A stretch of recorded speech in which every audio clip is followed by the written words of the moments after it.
Hello, good day, everyone. I'm Dr. Katie, your radio hunt. There is something for us to learn today. Of course, there's one here, all right? Today, we're going to be talking about very important matter, all right? Why men don't take their antihypertensives, not their fault. There's something that they can do about it, is what I want to discuss with you. The bed. The bed is the reason why men don't take their antihypertensives. Surprise? Yes. I had the opportunity of talking to some people who came down with stroke and were lucky enough to have good recovery in terms of orientation, in time, place, and persons. So meaning that after they had a stroke, they had recovery and they had their senses, so you could still discuss with them. I think about 5 men that I have asked now, you know what they told me? The reason they don't take their antihypertensive seriously is because of their spoon failure when they try to eat on their bed.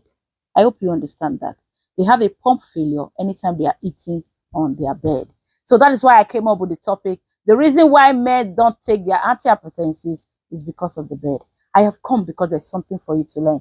Please ensure that you share this video, tag a doctor, because when a doctor is prescribing antihypertensive drugs, that is drugs for the management of hypertension for men, he must put at the back of his mind some classes of antihypertensives will cause pump failure, will cause the spoon with which men used to eat on top of the bed to fail. And I've seen men talked about the spoon, that it is better a man dies than for his spoon to fail and unable to eat while on the bed. I know. In fact, do you know why I want you to laugh? My son, who is holding this camera, is actually wondering what's mommy talking about in terms of the spoon that men used to eat. But for the purpose of this video, I hope you get me clearly. I have come to tell you that it is not all the drugs that are used for the management of hypertension that can cause erectile dysfunction. Because erectile dysfunction is a major reason why men don't take their antihypertensives. Are you there? You're a doctor, you're a pharmacist, or you are in a place where you dispense drug to people for hypertension. Please know the classes of drugs and know the side effects of these drugs, because the reason why we now have more men coming down with stroke, despite the fact that they are aware that they have elevated blood pressure, is because the drugs that they are on is causing them pump failure. There are classes of antihypertensives. You see, when you Google angiotensin converting enzyme inhibitors, it will tell you that this class of drug is unlikely to cause erectile dysfunction. And then you Google again, angiotensin receptor blockers. It will say this class of drug is unlikely to cause erectile dysfunction. And then we have like the alpha receptor blockers.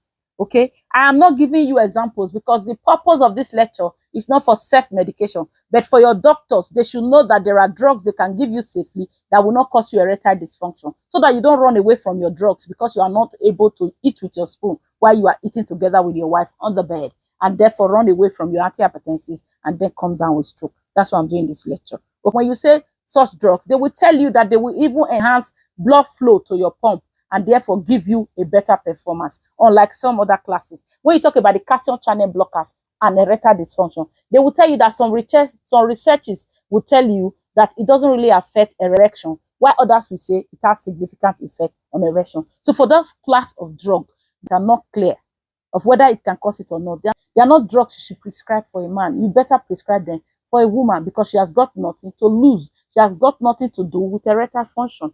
If you're a man, you are on antihypertensive and your pump is beginning to fail, then you need to talk to a doctor, because there are drugs that you can take actually that will not cause you erectile dysfunction. Hope you've learned something. And something more you must know. It is not only your drugs. You know, some of us, some men are careless. Because you are now above 50, you begin to leave your abdomen to begin to protrude beyond the bed. For every length of your abdominal protrusion over the bed level, it is going to drag your length with you, the length of your spoon with your wife.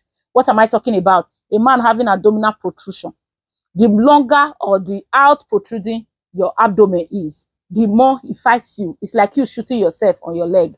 It's going to drag the length of your pump or the length of your spoon with your wife and make you foolish while on the bed. So you must be fit, do a lot of exercise while you sleep well, and ensure that you are not protruding in your abdomen. Because outside the effects or systemic effect or disease-causing effect of visceral fat, that's the fat that is in the abdomen, it is also important to keep fit, because it can also play a significant role when it comes to erectile functioning of a young man. Take the matters of health seriously. If you have problems with your antihypertensive drugs, Don't keep them and say, after all, something will kill a man. I'm not going to take them. And then you come down with a stroke. I have heard a patient talk to me about stroke is better than erectile dysfunction. Talk to your doctor and get the needed help if you've learned something. You have a great day. Bye.